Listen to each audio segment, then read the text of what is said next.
Orang Pak KDM juga tidak ingin diskusi dengan DPRD kok disampaikan di media sosial. Ngapain diskusi dengan DPRD, bikin lama katanya. 1-2 jam saja yang lebih banyak mendengarkan pidato dari Gubernur Jawa Barat Kang Deddy Mulyadi yang malahan menyindir DPRD Provinsi Jawa Barat. Hello Technolovers, rencana Gubernur Jawa Barat Deddy Mulyadi yang mewacanakan vasektomi sebagai salah satu syarat untuk menerima bantuan sosial atau bansos langsung mendapat sorotan dan kritik dari berbagai kalangan. Salah satu suara penolakan datang dari Wakil Ketua DPRD Jawa Barat, Ono Surono, yang menilai kebijakan tersebut bukan hanya tidak masuk akal, tapi juga berpotensi melanggar hukum dan bertabrakan dengan norma-norma sosial yang berlaku di masyarakat. Menurut saya, ini cuma gimmick semata yang tujuannya ingin viral di media sosial, kata Ono dalam pernyataan persnya pada Minggu 4 Mei 2025. Lebih lanjut, Ono menjelaskan bahwa vasektomi merupakan salah satu metode dalam program keluarga berencana atau KB yang sejak dulu sudah menuai pro dan kontra, terutama dari sudut pandang keagamaan. Ia mengingatkan bahwa hingga saat ini Majelis Ulama Indonesia atau MUI masih menganggap praktik vasektomi sebagai sesuatu yang haram atau dilarang. Gubernur tidak bisa begitu saja memaksakan semua aturan jika jelas-jelas bertentangan dengan undang-undang yang berlaku. Karena kalau sampai ada peserta KB yang dipaksa menjalani vasektomi, itu sama saja dengan pelanggaran terhadap hak asasi manusia. Dan pelakunya yang dikenai pasal-pasal khusus yang mengatur soal pelanggaran HAM, tegas Ono. Lantas, bagaimana sebetulnya sepak terjang Ono Surono yang dikenal kerap mengkritik tajam Gubernur Jawa Barat Deddy Mulyadi? Dan berapa total kekayaannya? Mari kita bongkar. Politikus Partai Demokrasi Indonesia Perjuangan atau PDIP ini dikenal luas sebagai sosok yang dekat dengan para nelayan di wilayah pantai utara Jawa atau yang biasa disebut Pantura. Ono Surono lahir di Indramayu pada tanggal 24 Agustus 1974. Berdasarkan informasi dari laman resmi DPR, Ono menyelesaikan pendidikan sarjananya di Universitas Trisakti pada tahun 1996. Setelah itu, ia melanjutkan studi di Sekolah Tinggi Teknologi Cirebon dan lulus dari kampus tersebut pada tahun 2012. Setelah lulus kuliah, Ono memulai kiprah profesionalnya dengan mendirikan usaha di bidang perikanan tangkap dan budidaya pada tahun yang sama, yaitu 1996. Bisnis tersebut masih ia tekuni hingga kini. Setahun kemudian, pada 1997, ia memperluas aktivitas usahanya dengan menjadi pemasok berbagai produk dan perlengkapan untuk sektor pertambangan. Di awal karirnya, Ono sempat bekerja sebagai karyawan di Koperasi Perikanan Laut Minas Sumitra. Seiring waktu, pada tahun 2008, ia dipercaya untuk memimpin koperasi tersebut sebagai ketua dan menjabat hingga sekarang. Minas Sumitra sendiri dikenal sebagai koperasi perikanan laut terbesar di Provinsi Jawa Barat, khususnya dalam hal produksi hasil tangkapan ikan. Tak berhenti di situ, sejak tahun 2011, Ono juga menjabat sebagai Ketua Pusat Koperasi Unit Desa Mina Laksana Mukti. Ia juga pernah memimpin Koperasi Perikanan Laut atau KPL Minas Sumitra di Kabupaten Indramayu. Selain aktif di dunia usaha perikanan, Ono juga menapaki dunia politik sejak tahun 1998. Saat itu, ia memulai langkah politiknya dengan menjadi wakil bendahara pengurus anak cabang PDIP Kecamatan Indramayu. Lalu, antara tahun 2000 hingga 2005, ia dipercaya mengemban tugas sebagai wakil bendahara sekaligus sekretaris DPC PDIP Kecamatan Indramayu. Kecintaannya terhadap dunia politik tak lepas dari peran sang ayah, Haji Mustaqim, yang dahulu merupakan salah satu tokoh senior PDIP di wilayah Indramayu. Dari beliaulah Ono mendapatkan inspirasi dan semangat, hingga akhirnya menjadi satu-satunya anggota keluarga yang benar-benar memilih jalan hidup sebagai politisi. Tahun 2004 menjadi titik penting dalam karir politiknya. Ia terpilih menjadi anggota DPRD Kabupaten Indramayu untuk 1 periode. Lalu di tahun 2005 hingga 2010, Ono menjabat sebagai Wakil Ketua DPC PDIP Kabupaten Indramayu. Tak lama kemudian, tepatnya pada tahun 2009 hingga 2014, ia naik tingkat dan dipercaya sebagai Ketua DPD PDIP Provinsi Jawa Barat. Di luar aktivitas politik, Ono juga terlibat dalam berbagai organisasi yang berkaitan dengan sektor perikanan. Beberapa di antaranya adalah Ketua Kompartemen Perikanan dan Kelautan di Kadin Indramayu, anggota Dewan Pakar Dekopin Wilayah Jawa Barat, serta anggota Masyarakat Perikanan Nusantara. Pada tahun 2019, Ono kembali diberi mandat untuk memimpin DPD PDIP Jawa Barat, yang juga terpilih sebagai anggota DPR RI dari daerah pemilihan Jawa Barat 8 untuk periode 2019 hingga 2024. Tak hanya itu, Ono aktif dalam sejumlah organisasi kemasyarakatan. Ia pernah menjabat sebagai anggota Dewan Pakar di Dewan Koperasi Indonesia. Menjadi Wakil Ketua BPC HIPMI Kabupaten Indramayu, memimpin DPC Himpunan Nelayan Seluruh Indonesia, serta berperan aktif dalam Masyarakat Perikanan Nusantara atau MPN. Ia juga sempat menjabat sebagai Ketua DPD Himpunan Nelayan Seluruh Indonesia, terlibat dalam Induk Koperasi Perikanan Indonesia atau IKPI, dan turut membangun jaringan melalui Masyarakat Perikanan Nusantara. Berdasarkan laporan dari laman resmi LHKPN yang diakses pada Senin 12 Februari 2024, Ono Surono tercatat secara rutin menyampaikan laporan harta kekayaan penyelenggara negara atau LHKPN kepada negara. Laporan terakhir yang ia serahkan adalah pada 27 April 2023 yang mencakup periode tahun pelaporan 2022. Dalam laporan tersebut, total harta kekayaan yang dimiliki Ono tercatat mencapai 4 miliar rupiah. Namun setelah dikurangi dengan jumlah utang sebesar 540 juta rupiah, maka total kekayaan bersihnya adalah sekitar 3,46 miliar rupiah. Jika ditelisik lebih dalam, sebagian besar nilai kekayaannya berasal dari kategori alat transportasi dan mesin, yang memang cukup mendominasi keseluruhan asetnya. Ia tercatat memiliki 2 sepeda, 4 unit sepeda motor, dan 5 unit mobil.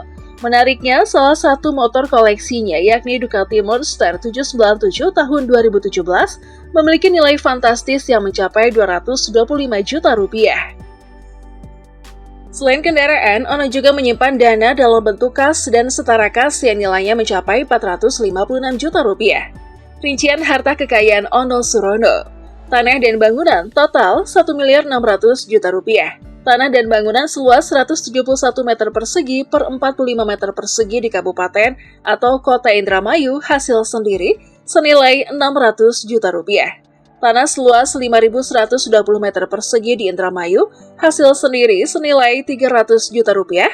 Tanah seluas 3.452 meter persegi di Indramayu hasil sendiri senilai 200 juta rupiah. Tanah dan bangunan seluas 400 meter persegi per 200 meter persegi di Karanganyar hasil sendiri senilai 500 juta rupiah. Alat transportasi dan mesin total 1 miliar 759 juta rupiah. Sepeda kumbang tahun 2013 hasil sendiri 2 juta rupiah. Sepeda gunung tahun 2012 hasil sendiri 7 juta rupiah. Sepeda motor Honda Vario tahun 2013 hasil sendiri 5 juta rupiah. Mobil Toyota FJ 40 tahun 1965 hasil sendiri 200 juta rupiah. Sepeda motor Vespa Sprint 150 tahun 2016 hasil sendiri 30 juta rupiah.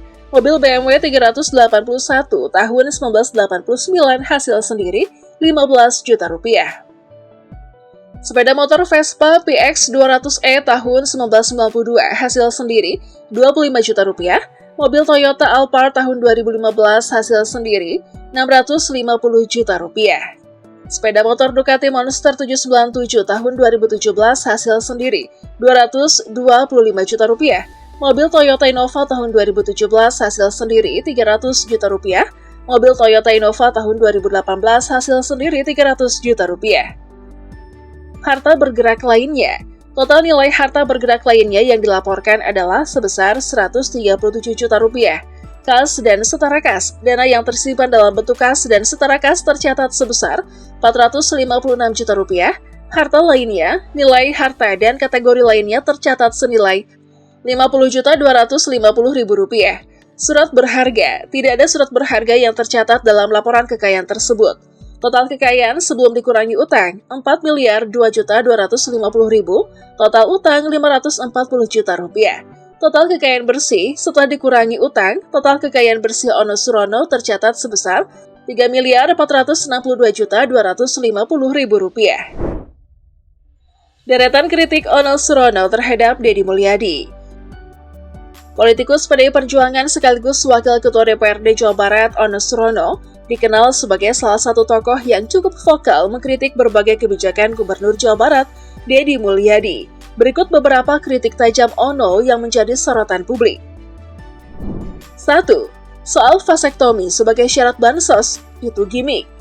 Ono Surono menanggapi keras pernyataan Deddy Mulyadi yang sempat mengusulkan vasektomi sebagai syarat untuk mendapatkan bantuan sosial. Menurut Ono, kebijakan semacam itu tidak hanya tidak realistis, tetapi juga bersifat gimmick belaka. Ia menegaskan bahwa penyaluran bantuan sosial merupakan kewenangan Kementerian Sosial, terutama jika sumber dananya berasal dari APBN.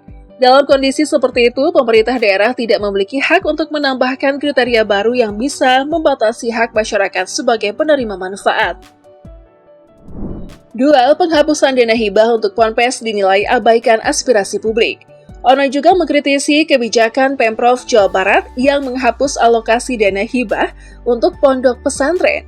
Ia menyayangkan keputusan tersebut karena dinilai mengabaikan aspirasi publik dan berpotensi mencederai semangat kolaborasi antar elemen masyarakat. Menurut Ono, alasan efisiensi anggaran yang dijadikan dasar oleh Pemprov untuk memangkas dana hibah justru tidak sepenuhnya tepat. Pasalnya, anggaran tersebut tidak menyangkut bantuan bagi organisasi kemasyarakatan serta usulan dari berbagai kabupaten dan kota di Jawa Barat. Keputusan itu menunjukkan kurangnya musyawarah, kalaupun ada pondok pesantren yang mendapatkan dana besar, seharusnya diverifikasi dulu, bukan langsung dicoret tanpa diskusi bersama DPRD atau pihak Ponpes, kata Ono dalam konferensi pers di Bandung, Jumat 25 April 2025. 3. Kritik program barak militer untuk siswa bermasalah tanpa dasar hukum yang jelas. Salah satu kebijakan kontroversial lainnya dari Deddy Mulyadi adalah program barak militer bagi siswa bermasalah. Ono Surono menilai kebijakan tersebut sangat prematur karena tidak memiliki dasar regulasi yang jelas dan juga tidak pernah dibahas bersama DPRD. Sampai kemarin, saya tanyakan langsung ke Kepala Dinas Pendidikan Jabar yang saat itu masih dijabat PLT Pak Deden, ternyata regulasinya masih dalam proses penyusunan, ujar Ono. Lebih lanjut, ia juga mempertanyakan soal pembiayaan program tersebut yang hingga kini belum memiliki kejelasan. Menurutnya, jika dasar hukum dan anggaran belum jelas, maka program seperti ini sebaiknya tak dijalankan dulu. 4. Membela aura cinta. Anak muda itu perlu diberi apresiasi, bukan dihujat. Dalam sebuah perdebatan publik, seorang remaja perempuan bernama Aura Cinta sempat menjadi sorotan karena menyuarakan pendapatnya secara langsung kepada Gubernur Deddy Mulyadi. Sayangnya, aksi berani Aura ini justru menuai gelombang hujatan dari masyarakat di media sosial. Namun, Ono Surono mengambil sikap berbeda. Ia justru memberikan dukungan penuh kepada Aura Cinta dan menyebutnya sebagai calon pemimpin masa depan. Anak muda umur 16 hingga 17 tahun yang berani menyampaikan persoalan rakyat secara terbuka di media sosial itu adalah hal yang patut diapresiasi. Sangat jarang ada anak seusia itu yang mampu berbicara dengan kritis dan cerdas, kata Ono melalui akun Instagram resminya pada Senin 28 April 2025. Ono juga mengkritik para konten kreator yang menurutnya telah mengeksploitasi kemiskinan dan menghina Aura secara verbal demi kepentingan pribadi dan popularitas di platform digital seperti YouTube, Instagram, dan TikTok. Ini sangat berbahaya, mereka hanya mencari keuntungan dari viralitas konten, tapi tidak memikirkan dampak psikologis terhadap korban, dalam hal ini Aura, tegasnya.